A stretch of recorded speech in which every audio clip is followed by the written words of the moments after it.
With the final weeks of the spring season upon us, today we'll talk all things Princeton Vikings with AD Joe Roberts. Coach, how are we doing this Monday morning? Hey, Rob, it's great to see you. The sun's shining. It is absolutely gorgeous. Spring has arrived, but what we've talked about, it's going to go straight from spring right into summer with 80-degree plus weather. And, the humidity is going to start to set in again. So it'll feel like July by the end of the week. But it is so refreshing and so great to see the sun shining and being outside. It's so nice for the teams that I Yeah. think we may get some rain tomorrow a little bit, but you know what? Our temperatures are where it's great for the teams that play outside, and it's just tournament time for a couple sports, and it's it's let's get through this. Each team talk about what's going on, and thank goodness the weather has turned. Let's start with softball today. I know that the selection was done over the weekend, but before we talk about that, let's talk about the week ahead for the Lady Vikes. Yeah. Hosting Mason tonight, 5 p.m. Traveling to Middletown on Wednesday, hosting Sycamore, and then on Saturday the big Vikings Classic. So a busy weekend for girls softball. Yeah, and we've got, and in between all of that, this is a big week for us in terms of trying to get everything in. We were supposed to be at Coleraine Friday night, Okay. and we had to cancel that game due to numbers from both Coleraine and Princeton. Just with prom weekends and everything that was hitting, it just kind of hit at a bad time. So we've got to reschedule that game. We've got a full slate this week. We talked about Tuesday possibly having rain, so that's not going to be a date that we're probably going to be able to get a game in. Right. And then we just go trying to close out the regular season. And, traditionally we would have been finished with our regular season this coming Thursday and then rolling into Saturday and had a nice Viking Classic this coming Saturday morning. Bringing in Lachlan, Madeira, and Huber Heights Wayne here on Derby Day. By the way, it's Derby Day Saturday for Yes, those it in is. Ohio that don't know that. 150th, I do believe, Coach. 150th running of the Roses, Coach. And then Monday we open up sectional play at Anderson Monday the 6th. So and then from there we've got to pick up two league games. We still have to make up our game at Sycamore that we lost because of weather, and then we'll have to figure out a way to get in the game with Coleraine. So we'll have two league games in front of us that we're most likely going to play after we're already into tournament play, which happens a lot when you're Sure. dealing with weather. But we're sitting there. We've got 17 games in, I believe, at this point, 16 games in out of a 27 game schedule, and it's just piecemealing it in and trying to find a spot. But the Lady Vikes, they got to get off that streak and grab themselves a conference win and kind of get that momentum going heading into Anderson next Monday. Yeah, and that works out if the Lady Vikes get a W on May 6th against Anderson. Having those two games to make up works out great. That you don't have to work in a practice game with the OHSA rules. Since you guys are still under your number, you can keep playing and stay fresh. Yeah, that is an added advantage to it, right? So you still have some games in. You play your tournament, pick up a couple games, keep the momentum going because there is a little bit of a gap in between the games. Let's jump around. Let's go inside. Let's talk boys volleyball. Coach Duckworth has got this team playing well. They're so close. I look at the last two matches, Wednesday and Thursday against Fairmont and Sycamore. They lose 1-3, but we were talking before we went on the air. These games 25-23, 25-22, 25-27. They're right there. It's going to fall their way if they keep listening to coach and executing it. It's going to work out in their favor. Well, that Fairmont game was a heck of a game. It was senior night that night, and you're 100% correct. Back and forth, back and forth, back and forth to 4. But the next night, Sycamore, we're down 0-2, and we get beat 25-19, 25-21. And here it is. It's a Thursday night, weekend of prom, what have you. The guys could have just simply said, "Hey, listen, we're not battling right now. We got to rest up. We got to get ready, what have you." But they went ahead and grinded in that third game and end up winning 24 or 26-24. And they fell in the fourth, 25-18, but they fell in the fourth because they got behind real quick and then they had to play catch up, Right. you know, and then they just couldn't gain any ground in that fourth game. But hats off to what's going on in that volleyball program. Our seniors have laid a tremendous foundation for the future. Our JV kids are really grasping the concept. Talking to Coach Tucker, the JV coach, he's been Coach Duckworth's assistant for many, many years. He feels like he's a broken record because he's always saying the same thing because the kids are constantly making the same little error, whether it's a position or hand movement or what have you. And I do believe something about repetition, and I think that's going to allow this team, a chance to learn from what they're doing. And the more they play this game, the better they're going to be. And then this is a great week. We'll have a home game tonight with Northmont, and Coach Duckworth does a good job. The kids invite a staff member to come to that game. It's teacher appreciation or staff appreciation night. And then they've got Mount Healthy and Trotwood, respectfully, are varsity only games this week. Okay. Tuesday, Thursday, and then, of course, Wednesday at Loveland to close out the regular season this week. And then we'll go across town to face the mighty men of Moeller on Wednesday, the 8th of May. In the first round of the regional tournament. So really a lot of good volleyball left to be played. Yeah, well, best of luck to them this week. That's fun. They get to close out the regular season and hopefully put some W's on there. Let's go over to back out to the Diamond. Let's talk baseball. Is their tournament draw this coming weekend, Joe? Yeah, their tournament draw is this Sunday. Okay, and is that still at Lakota West? Does Scott still handle that? Actually, Division I baseball will be here at Princeton. Nice. Oh. And so 2:00 on Sunday, May the 5th, at Princeton. We'll find out the D1 draw here. So looking forward to that. Here we sit. We're kind of, trying to gain some identity because, again, our baseballers we're just getting behind. We get behind early, and then we can't gain the ground that we need. I guess as Coach Parker will say, you get down in some errors and you just can't pick up. But we have a huge one tonight at Mason, and that's a staple game for us. We will close out the week from a conference standpoint Friday night with Middletown at home, and recognizing our seniors. Friday night will be senior night for baseball. And then we have 3 non-leagues at Western Brown, at Fenwick, or Fenwick at home, and Reading. That'll gear us back into sectional play. So, it'd be really nice to kind of get back into that 500 level, maybe a little above 500 overall, running into the tournament. I'd like to see us get to, maybe 6 wins if we can in the league. But more importantly, it's about building that rotation from a pitching standpoint, which we talked about, and getting the kids to kind of limit those errors that they've had. And I think closing out with the non-leagues that we have will help us get ready for what we need in front. Having those 3 non-leagues that following week will actually be very helpful, I'm sure, for the coaching staff, the pitching staff, just get everything lined up for tournament play. And heck, maybe one of those gets bumped to the following week if you get a W in that first tournament game to give you another game that's not a practice game against yourself. Yeah, absolutely. And you're right, because we say this all year, like just how difficult the GMC is in anything that we go through. And, when we're able to see a different opponent, a different school, that it opens up a little bit of a window, a little bit of a breather, because, they're going to give us, Reading's going to give us a heck of a game. Western Brown's going to give us a heck of a game. They're all great baseball schools. No question. But it's just going to be a different look for us. And it helps us, gives some of our kids a moment to catch a breather and really kind of reset the mindset and get ready for that tournament. Yeah, fantastic. Good luck to them. Let's go girls lacrosse. I know they celebrated senior nights. I saw some nice pictures with parents and players and coaches. And let's talk a little bit about girls lacrosse, Joe. Yeah, the girls lacrossers, they just keep on going.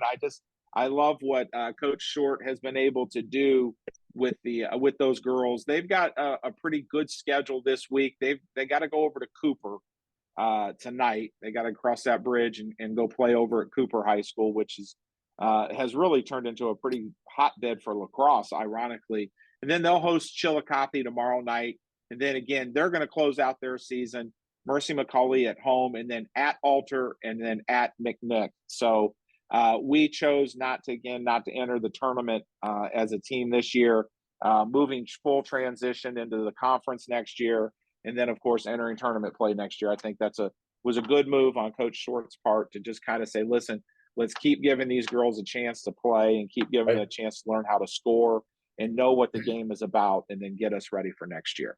Yeah, fantastic. Best of luck to them as they finish out their senior season and regular season. Let's go to the hard court, talk boys tennis. Joe, looks like another busy week for boys tennis, but the weather's going to hold and should be great. Looks like senior day on Tuesday, which may get a little wet, but let's talk boys tennis. Yeah, I mean, huge week this past Saturday for Viking boys tennis, coming in second in their flight in the City Coaches Classic that we actually hosted our flight here at Princeton, and the kids they did a fantastic job on Saturday, and just came in, coming up runner up in the event. But really happy about that. And then looking forward and looking ahead, we'll have senior night tomorrow night for our seniors, and then we'll gear right into next week, getting ready for the GMC, and then we're going to host sectionals here, and then move us right on into the next round. But hats off to DJ Hall, who won the first singles flight. Lincoln Suits came in second at third singles, and then Gavin Castater and Kevin Trend came in second doubles, or second singles. So we're really excited about what the Viking tennis program's doing and getting ready for this week, and super excited about tomorrow night as we recognize our seniors. That's fantastic. Congratulations to them and best of luck this week. Let's wrap up this week's discussion on the Viking teams with track and field. Well, Coach Curtis and Coach Curtis Smith and Coach Darren Braddix, they just keep on running around that track, and they have really produced and set themselves up for what I feel like is going to be an exciting GMC championship. No question. They are on pace to do some really great, see some great times and see some great results. We love the fact that the GMC is at Mason because the district is at Mason. Nice. And that gives our kids another opportunity to get out there and compete. We spent some time taking a lot of the younger kids over to Loveland over the weekend, and really saw some great results there. Coach Curtis Smith took some of our boys runners up to Huber Heights Wayne. Actually, the Wayne relays this year was held at Troy High School because of construction at Huber Heights, but they got some great opportunities there. And it really is. They've done such an amazing job of setting the tone, because you don't have a league season schedule, right?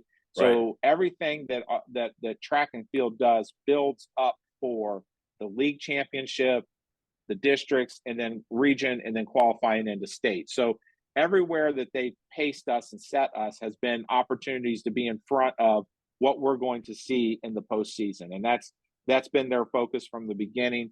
We always take the motto, we're going to go out there and set what we need to do, but it's not necessarily about winning an individual dual meet or an individual invite. While we really enjoy that, we want to give our kids as many opportunities they can to be in front of the competition they need to see that they're going to see at Welcome Stadium come June. Joe, I just now thought of that when you mentioned about the GMC. Is that the only sport in your conference that the schools don't compete against each other until the GMC championships? Yeah, it is. I mean, there's really not a physical dual. Yeah, right. We don't have a dual meet schedule. And really, honestly, Rob, it's because of the way track and field is operated. They run duels, or they run little meets during the week.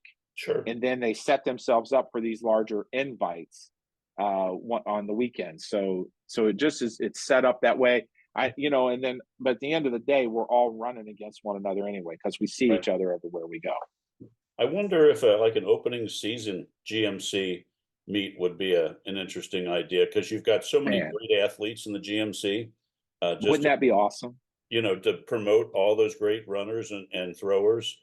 Um, Maybe I'll suggest that we have a GMC meeting this Wednesday. Maybe I'll bring that up. like a preseason, just an Yeah. opening season GMC. The ESP Media Exactly. preseason runoff. Think about that. We'll put it. We'll stream it live. Yeah, This is great. This has some great sponsorship opportunities for you. I'm really excited about that. I think Scott will throw something at you probably. Well, a couple No, more. we'll host that. We would host that event at our place. We wouldn't want them to be able to have. They've got so much going on at Mason. I don't even think Scott. I hope Scott Stemple can listen to this podcast sometime, because I don't know if he even knows everything that's going on at Mason. There is so much It's crazy. moving over there every single day. Like, I don't know if you can figure out what's happening when and where half the time. That's great. Well, let me know what happens on the meeting on Wednesday, and I'll give you a report Monday. Absolutely. Hey, a few more things on that you wanted to touch base on: summer camps and your golf outing. I do. I want to talk about this as well. We had two students. Well, they were juniors last year, junior swimmers, Mallory Green and Lauren Burns, and they came to us. Lauren Burns actually, thought of the concept, and we started providing free swim lessons to kids. Okay. And last year, we didn't know. We took a rough shot guess at it, and we got blown out of the water. I think we had 350 participants. Seriously? Ended up trying to meet the need for 2 weeks of offering swim lessons. And so we learned a lot about how many can they manage in the water at a time. And our students completely lead this program.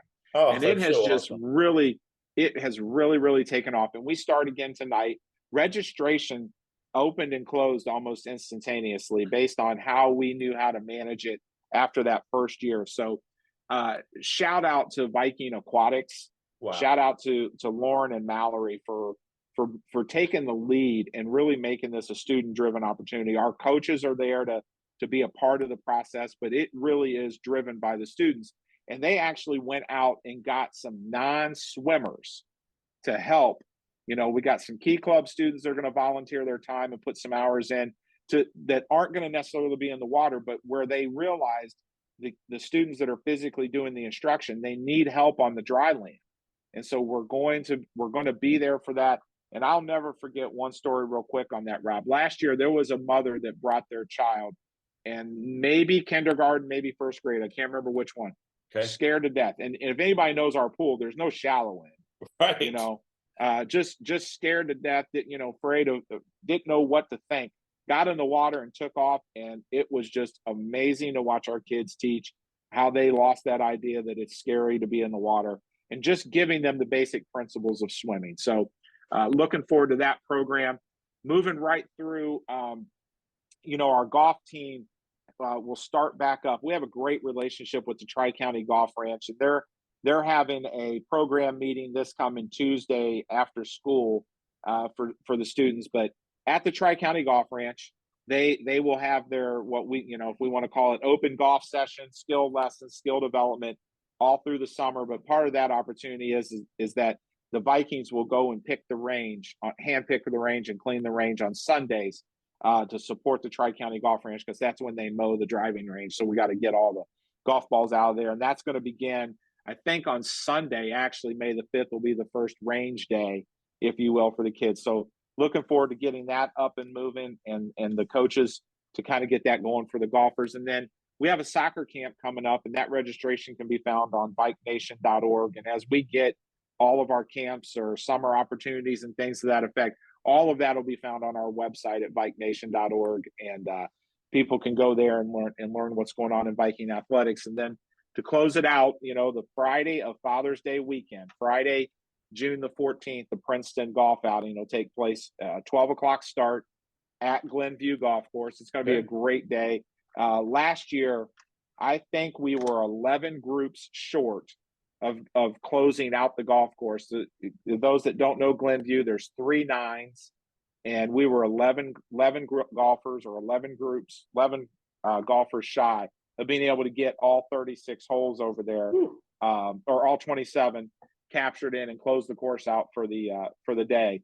And so we're looking forward to that. If you're interested in playing, if you're interested in being a sponsor, jump on our website, www.bikeNation.org/tickets. Under that tickets tab has all the information about our golf outing. Perfect. All right, Joe. Well, best of luck to all the Vikings this week as regular seasons wrap up. We'll touch base next week, next Monday, Yes, sir. and have a great week, and talk to you soon. You too, Rob. Thank you.